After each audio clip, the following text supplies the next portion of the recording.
এক গ্রামে ছিল এক ছোট গ্রাম। সেই গ্রামের পাশে ছিল একটা ঘন জঙ্গল। সেই জঙ্গলে থাকতো এক চঞ্চল বানর। বানরটা খুব দুষ্ট হলেও তার মন ছিল খুব ভালো। একদিন গ্রামের এক মানুষ জঙ্গলে কাঠ কাটতে গিয়ে হঠাৎ সে পথ হারিয়ে ফেলল। চারিদিকে খুব গাছ আর গাছ, কোনো রাস্তা খুঁজে পাচ্ছিল না। তখন সে খুব ভয় পেয়ে গেল।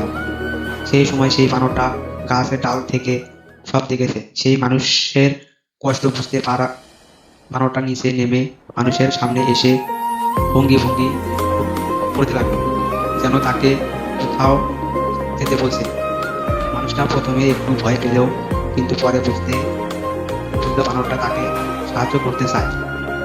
তাই সে তাই সে বানরের পেছনে পেছনে হাঁটতে লাগলো।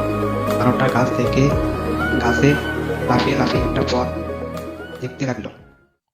অবশেষে তারা জঙ্গলের বাইরে বেরিয়ে এলো। মানুষটা খুব খুশি হয়ে বানরটাকে ধন্যবাদ দিল। পরের দিন সে আবার জঙ্গলে গেল, কিন্তু এবার তার হাত ছিল কিছু ফল। সে বানরটাকে ডেকে সেই ফলগুলো দিল। বানরটা খুব খুশি হয়ে মানুষের সঙ্গে যুক্ত করলো। তারপর থেকে মানুষ আর বানরের মধ্যে এক সুন্দর বন্ধুত্ব গড়ে উঠল।